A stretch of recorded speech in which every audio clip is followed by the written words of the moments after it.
Salut à tous, aujourd'hui on se retrouve donc ici comme vous voyez on a un Sega CD, donc il est dans un sale état.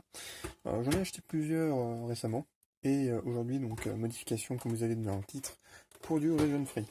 Alors, donc c'est bien un Sega CD, donc là vous voyez derrière Sega oulala CD et je propose d'abord de le tester, je vous montre un petit peu. Donc j'ai ici une Mega Drive Jump. Donc on va brancher.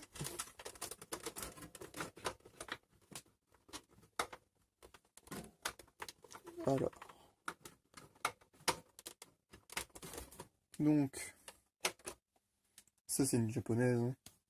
Et on va voir sur l'image. Ici on a un message. Voilà. Comme quoi c'est pas compatible et que c'est pas pour utiliser au Japon ou dans l'Asie. Tout simplement parce qu'il a détecté que j'avais une Mega Drive qui venait pas qui venait du Japon. Voilà, tout simplement. Voilà. Donc, ce que je vous propose, c'est on passe au démontage. Je vais vous montrer comment faire. Pour le matériel, c'est simple. Il va vous falloir une EEPROM. Donc, je vous donnerai les références en description. Et ce que je vous conseille, c'est d'utiliser un socket, tout simplement comme ça. Il est également possible d'acheter des BIOS comme ça. Je vous mettrai un lien dans la description. Et si on n'a pas, n'hésitez pas à envoyer un message au vendeur.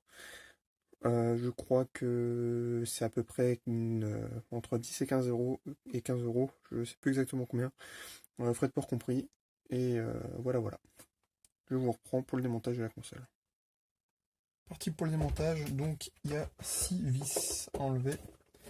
Donc il y en a là, là et là. Donc pour ce faire, utilisez un tournevis cruciforme. Séparez bien les vis. Les vis sur les côtés sont plus courtes que celles de la console. Évitez de les mélanger. Je pense pas que Sega ait utilisé des vis différentes pour le plaisir. Alors, chez moi en plus... non, j'ai dit un bêtise, j'ai eu l'impression qu'il m'en manquait une. C'est faux. Voilà. Ensuite, vous allez pouvoir enlever ça comme ceci.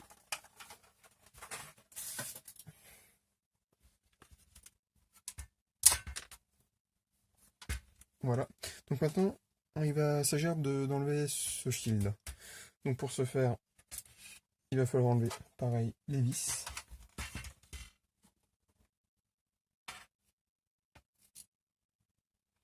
Alors, ce méga CD, j'ai acheté directement à quelqu'un aux États-Unis, enfin ce Sega CD.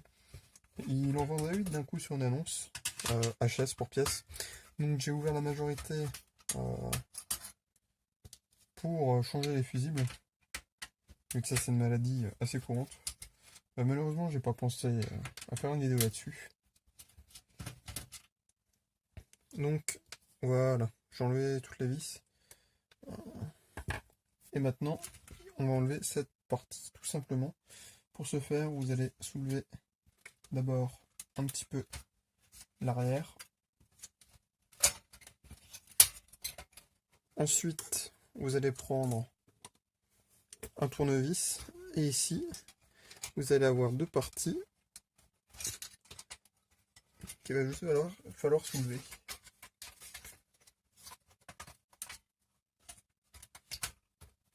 Donc la première c'est fait, la deuxième aussi, et ensuite ça vient tout seul. Donc chez moi la pièce est en mauvais état, normalement elle est censée être bien brillante, toute belle et sans trace comme ça. C'est pas grave. Et maintenant il va falloir enlever la carte mère. Donc on va commencer par enlever les connectiques du lecteur. Et ensuite il y a une vis de chaque côté qu'on va venir retirer. Ouais, celui-ci je l'avais pas ouvert, c'est encore le fusible d'origine. Alors je vais juste mettre un peu plus de lumière. Hop. Donc c'est encore le fusible d'origine qui est ici, là. Donc ça se voit, il est vert. Normalement ils sont remplacés par des fusibles en verre habituellement.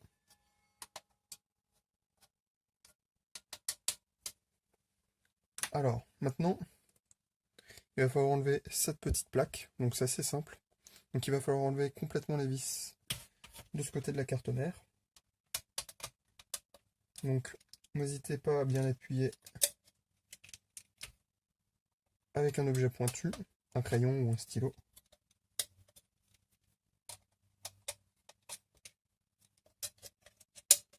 Et au besoin, vous pouvez vous aider d'une pince.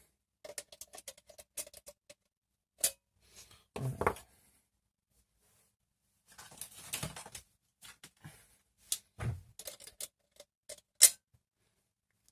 Et une, et maintenant la seconde.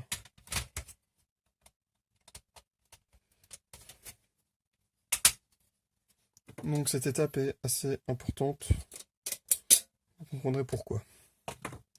Donc maintenant on va enlever la petite pièce qui s'enlève facilement. Et maintenant on peut voir que le BIOS est ici. Ok. Donc maintenant il s'agit de l'enlever. Donc là, comme vous voyez, il y a un paquet de pins. Et donc il y en a 40, il faut tous les enlever proprement. Faut pas arracher un bout de carte mère, faut y aller proprement. Ça prend du temps, donc moi je vous propose, je fais ça vite fait. Donc faites-le au fer à souder si vous le souhaitez. Moi je vais aller un petit peu plus vite, je vais utiliser une station à air chaud. Et on se retrouve une fois que c'est retiré proprement.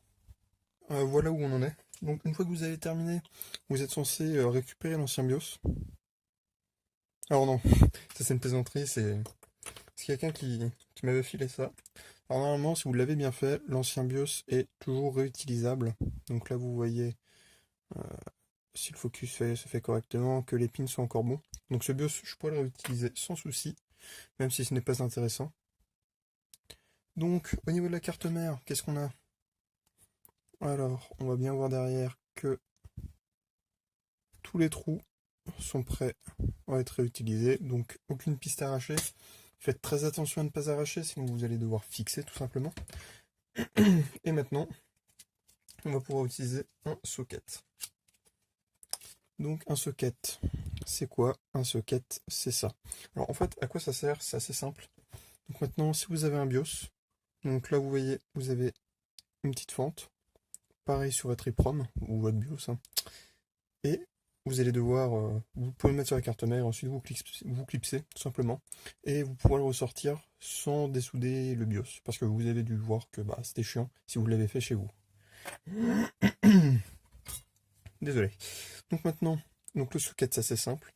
Donc on repère l'encoche. On repère sur la carte mère la même encoche. Donc elle est dessinée. Et on va venir placer le BIOS, tout simple, le socket du BIOS, excusez-moi, tout simplement sur la carte mère. Alors. Donc, comme vous pouvez voir, c'est censé rentrer parfaitement. Donc c'est normal que ça ressorte un peu. Hein. Et ensuite, il va falloir venir le souder en dessous. Donc là, on est parti pour souder. Alors, on va faire l'étape ensemble. Alors je vais juste faire un truc.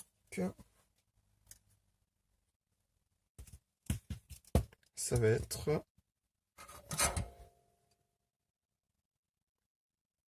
souder la première patte.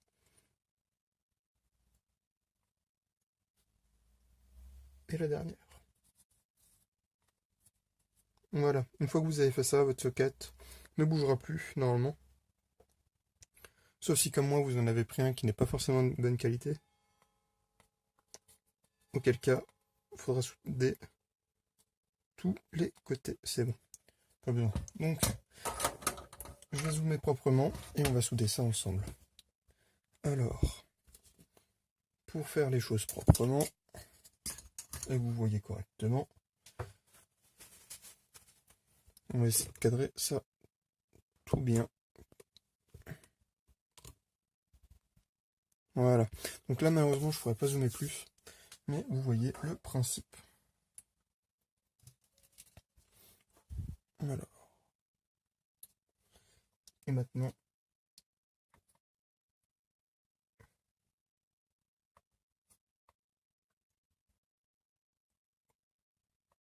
il s'agit de tout souder.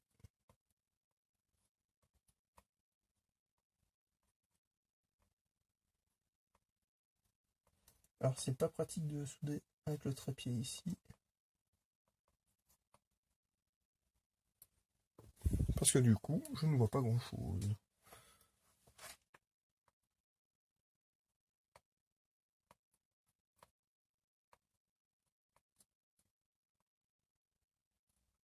Cette étape est vraiment très importante. Si votre socket est mal soudé, votre BIOS fonctionnera de manière aléatoire. Donc un coup, il peut très bien fonctionner, et le lendemain, ou même en pleine partie, ne plus être connecté correctement à la carte mère. Ce qui aura pour effet de faire planter la console, j'imagine. On va juste faire la petite vérification. Donc là, voilà.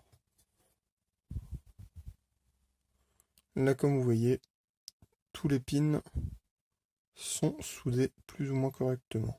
Voilà. Donc je vous propose, je remonte tout ça dans la console et puis on se fait le test maintenant. Donc maintenant il s'agit de mettre le nouveau BIOS. Alors j'avais oublié de faire cette partie, donc c'est assez important parce que sur le BIOS, vous imaginez que la console va pas trop démarrer. Donc c'est assez simple. Vous mettez le BIOS tout simplement sur le socket. Si vous avez utilisé un socket, sinon il fallait souder directement le BIOS à la place du socket. Et ensuite, on va venir pousser. Donc moi, il ne faut pas que je le fasse dans ce sens. Mon BIOS est à l'envers. L'étiquette était à l'envers. Hop. Et ici. Voilà. Et donc là, le BIOS est en place. Et si on veut, on peut le retirer pour pouvoir remettre tout simplement l'ancien BIOS. Voilà. Ce méga CD a un petit souci. Le CD frotte. Bon, du coup, je vais faire pression avec ma main, c'est pas vraiment agréable. Donc là, vous voyez, on est bien sur un méga CD de JAP. Enfin, sur un BIOS JAP. Donc on va presser, et là, comme vous voyez, le jeu se lance. Et ce jeu, tout simplement, c'est Dragon Slayer. Alors, voilà. Donc là, vous voyez, c'est l'intro. Donc on va faire pause, et je vais sortir le CD. Voilà. Donc comme je vous ai dit, ça, c'est un jeu Sega CD, c'est marqué dessus. C'est comme le port salut. On va se prendre un jeu JAP. Donc ici, Starblade. Du coup, on est reparti. Du coup, ici, ça fonctionne. Et on va tester avec un jeu Euro. Mais ce jeu-là, c'est un petit peu spécial. C'est un jeu qui est zoné un petit peu plus loin que tout simplement sur le Mega CD. Je vais vous montrer.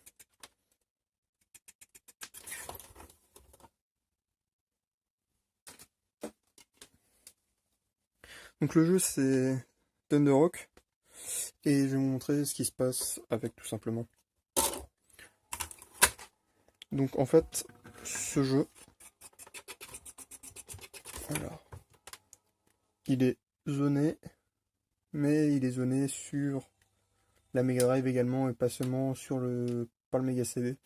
Donc on va avoir un petit souci qui va nous dire, voilà, c'est fait pour les Mega Drive françaises et PAL. Et du coup, ça tournera pas, sachant que j'ai une Mega Drive Jap. Du coup, là, il faudra également zoner la console, tout simplement. Donc voilà, c'était tout pour cette partie de vidéo. Maintenant, on va passer sur le PC pour flasher tout simplement euh, le BIOS. Donc on se retrouve sur le PC. Alors pour faire ça, il vous faudra tout simplement un mini pro. Il vous faudra aussi des EEPROM. Donc celle-ci, c'est une M5M 27C 102K. Donc c'est important de prendre celle-ci, sachant que ce sont celles qui sont dans les méga CD de base. C'est celle qu'utilisait tout simplement Sega dans les tout premiers méga CD 1. Donc celle-ci, c'est une EEPROM qui vient à la base d'un méga CD 1. Et du coup, on va venir l'afficher comme ceci dans le flasher d'EEPROM. Donc on se retrouve ici sur le PC donc avec Mini Pro. Donc ici il va falloir sélectionner la bonne EEPROM. Donc vous avez juste à taper le nom.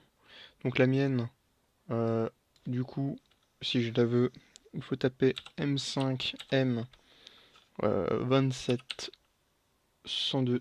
Voilà, c'est la première. Et du coup, on va commencer directement par faire un blank check. Donc ça, c'est pour savoir si l'EEPROM est bien blanche. Donc visiblement, oui. Maintenant, il va falloir sélectionner tout simplement le fichier qu'il nous faut. Donc on fait Open. Et du coup, vous pouvez télécharger des BIOS sur Internet. Et on va prendre celui qui nous intéresse. Celui qui nous intéresse pour cette vidéo, c'est celui-ci. Donc JP Mega CD2 Region Free. Pourquoi celui-ci? Tout simplement vu que c'est celui qui va contenir tout ce qu'il nous faut comme jeu d'instruction. Et ce sera celui qui aura une plus grande capacité à lire tout et n'importe quoi. Voilà. Donc on fait ouvrir. Et vous verrez ici, il y aura écrit Sega Mega Drive. Si ce n'est pas le cas, il vous faudra un petit tool qui s'appelle Swap Indian. Donc sinon ici vous verrez un petit peu n'importe quoi à la manière de, par exemple, si je prends ce fichier qui n'a pas été traité. Donc ESAGM jeu hardv. Donc là c'est pas bon. Il faut vraiment bien utiliser Swap Indian pour euh, tout simplement que le fichier soit prêt à être gravé. Et ensuite, on va appuyer sur Programme ici, Programme, et on va attendre tout simplement. Donc là, ce que ça fait, c'est que sur le Mini Pro, du coup, ça va un petit peu clignoter un peu partout. Donc c'est normal. Donc faut pas y toucher. Donc on attend juste 30-40 secondes, hein, c'est pas ultra long. Donc une fois que c'est flashé, il faut bien faire vérifier après. Si vous vérifiez pas, ben il peut y avoir une erreur. Et s'il y a une erreur, ça peut éventuellement ne pas démarrer. Donc voilà. Donc une fois que c'est bon, vous faites cancel, vous pouvez fermer, votre EEPROM est faite. Nous on va quand même faire un read au cas où, être bien sûr que ce soit bon. Donc j'aurais peut-être dû d'abord euh, clear le buffer, donc là il n'y a plus rien. On va faire un read depuis notre EEPROM, et là, cancel, vous voyez que c'est bon. Donc je vous propose, on va retirer vite fait l'autre EEPROM du méga CD et on se teste ça ensemble. Ok? À tout de suite. Vous voyez, on est toujours là avec notre même EEPROM.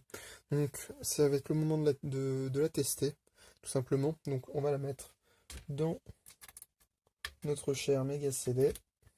Donc il faut vraiment couvrir cette partie, sinon l'EEPROM peut s'effacer. Bon, ça mettra du temps, mais ça peut si c'est au soleil et que ça reste ouvert.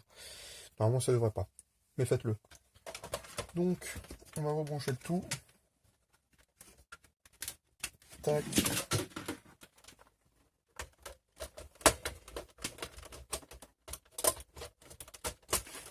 Tac, hop, on allume. Ok, ça tient pas. Très bien. Et là, on va voir que ça s'est allumé.